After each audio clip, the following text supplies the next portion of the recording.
Hi friends, how are you? Today I'm going to share something very special with you, something very, very deep. And this is what I used to tell my people when they used to come see me in the tasting room. I used to tell them, sometimes people don't know enough about wine, so I started by telling them to choose the right wine for them. And which is the right wine for you? Is it the $1,000 bottle? Is it the $10,000 bottle? The $300,000 bottle? Or because somebody says it's a good wine? Or are you just gonna go for it because somebody said so? Or are you looking to impress somebody? Are you looking to look very cliche and snobbish? Yeah, I smell that. It's really good. I can't lie. But there's a whole breakdown and meaning behind wine. If we go back in history, what does wine tell you? Wine is a holy thing. God generated wine for everyone. If you remember the story about how God sits down and breaks bread with the apostles, and he shares wine. He turns water into wine. And why does he do that? And what message is he trying to send to you guys? He breaks bread with them and shares wine because it's a holy thing. It's something that brings people together. Food, when you go out to eat with your friends, you share a meal. And so is wine because it relaxes you, it allows you to eat better, it allows your digestive system to enjoy it and to feel good after what you ate and very relaxed. It allows you to be yourself. And I know this is a little too deep, but this is the true reason and the meaning behind wine. Now we're gonna go back to today and everything and why everybody's doing it to be trendy. Everybody's doing it because maybe they like good wine. Maybe they want to pretend they like good wine, and maybe they're trying to be accepted in a society that today is hard to impress. And the thing is, wine wasn't made to impress people. Wine was made to impress yourself and to please yourself. It's kind of like your favorite dish. Right? You don't just choose food because somebody else told you it's a good pasta or linguine alfredo is their favorite. Well, what's your favorite? You gotta go with whatever your favorite Italian food is. You gotta go with whatever your favorite Mexican dish is. I mean, somebody can come and tell me, this place makes the best tacos. I choose my own restaurant when it comes down to Mexican food because I know Mexican food almost better than anyone else. I used to work at a restaurant and I got to cook and I still cook for myself.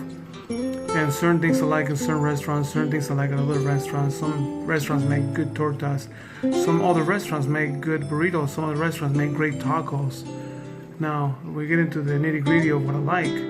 I don't like greasy Mexican food. I like the taste. But some people think that adding the extra grease is good for the taste, and it's not true. It's like some people think that adding more alcohol to wine is going to make it better. No.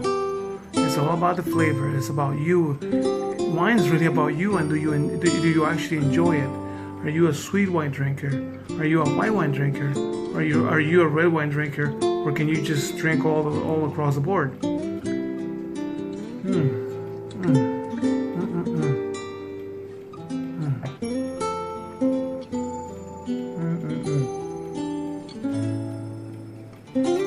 Wow, that was delicious. It's a little sharp. It's been open for a couple days. It does taste a little bit like a prune, not so much of a sweet prune, but more of a bitter prune. And it's because it's been open for a couple days, and I'm actually enjoying it because the nose is just phenomenal, and I'm actually finally getting the flavors out of this wine. When I first opened it, I was not getting any of the flavors. Now, if you ask me, is this my favorite wine? No. I'm actually learning to enjoy this wine because I didn't like it before. Now that it opened up after 5 days, I can actually taste the fruit in it. Before it was just sour and sharp, and I can actually enjoy the transition of it, and I can actually enjoy that. But that's because I really love wine. I learned to appreciate all kinds of different wine. And don't get me wrong, there's some wines I don't like, and I'm gonna be honest with you. But not everything's for me. There's a different kind of wine for everyone, and that's the main thing that we need to know. Just like there's some kind of different dish for everyone. Some people like Chinese, some people like Italian, some people like French, some people like American, some people like Mickey D's. It'd be like that cheap bottle of wine that everybody can just enjoy, I guess, if you're not really into wine, or just like if you're not into good food or a good hamburger, then McDonald's is fine, and it does taste okay once in a while. But are you gonna go and spend $45 on Mickey D's? Yeah, that's a good question. Or are you gonna go ahead and go get the best meat and cook something at home that you like, or have your friend who's a chef or a professional cook make it for you? So these are all questions that come with wine.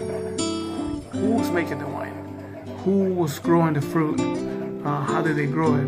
How much time did they put into it? How much effort did they put into it? And what were they trying to achieve with it? I think I talked about this in the last video. And yes, you're trying to acquire certain flavors, but it's the magic, it's an art. And the winemaker, is trying to achieve those flavors so you can enjoy it.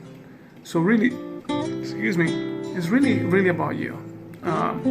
It's not about, even though I do love the smell of this, like deep dark cherry, black cherry or something, like sweet cherry on the nose.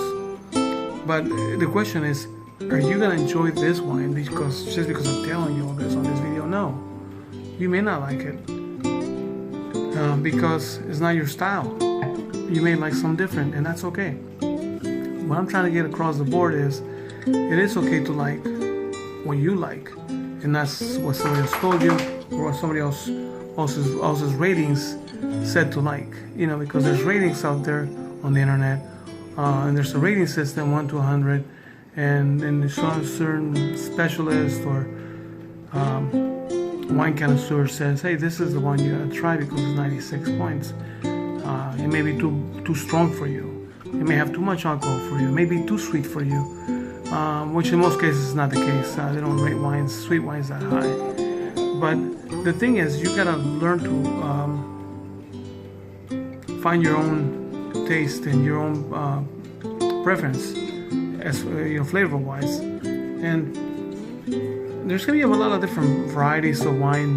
Just like some of the best out there. Like Cabernet Sauvignon, Barolo, and some different wines out there. Syrah, Petit Syrah, Shiraz, Pinot Noir, Merlot. And every different variety of grapes is going to be different because every region that is grown is going to be different. Every winery is going to grow it different, and every winemaker at each place is going to make it different. So you got to find something you like, and that's the whole point of going wine tasting. And I'm going to tell you a little secret, actually. Going tasting and then going into the tasting room and actually tasting the wine is not that taboo. It's more, analyze the wine and see if you actually like it, taste it. Learn to savor it.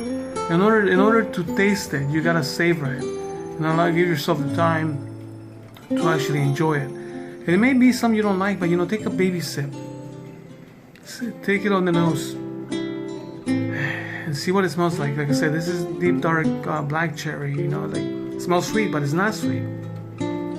So the nose doesn't always, the taste doesn't always match the nose, and those are things you gotta keep up with. And don't be disappointed if it smells funny, because the taste may be completely different.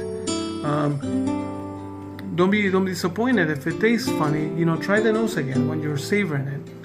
And these are all secrets of tasting wine, and to find out if you actually like it, give it the right time, give it the right effort. And then there's things that you're gonna taste right away, and you're gonna know that's the wine for you. You're like, oh my god, this tastes phenomenal. I taste a little cherry in it. I taste a little raspberry in it.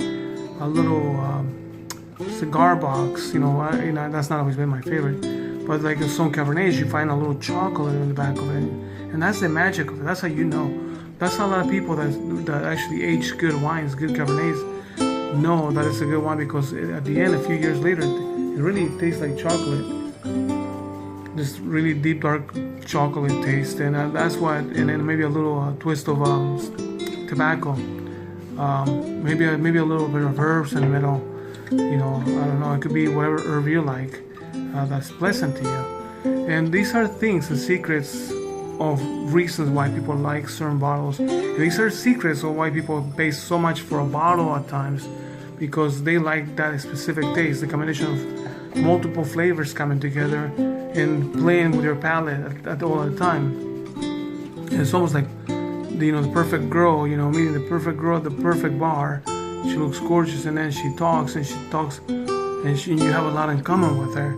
This is kind of how the wine plays with your palate, and that's the way it should play with your palate.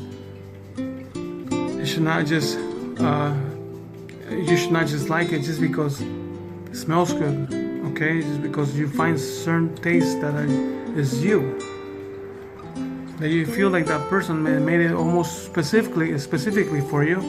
And I don't know, it's almost like you find a wine and you're like, man, this is like custom made.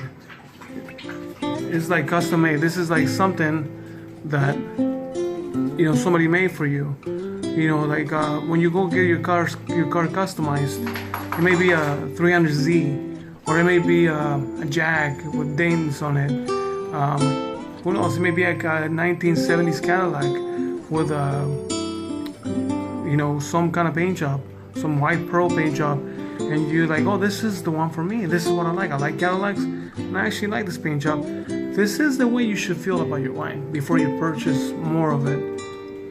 And if you buy a cheap bottle, you have nothing to lose. I mean, you can kind of just play with it and be like, no, it's decent, or I did like it, I did not like it. But when you're spending over $30 on a bottle of wine, it should be something that you can see yourself drinking more than a glass, a second glass of it.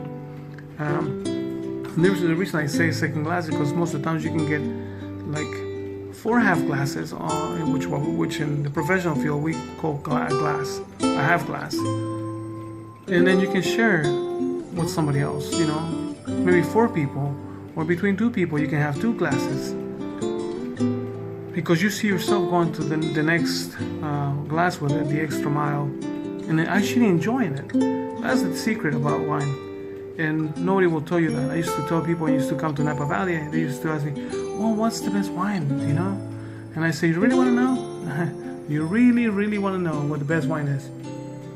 And they go, yeah, I want to know. And I'm like, I'm going to tell you what the best wine is. I go, and you're going to be surprised, you're going to be shocked. And they go, okay, tell us, which one? And I go, the best wine in the world is the one you like, because it's what you actually enjoy. And that's what you gotta go with, guys.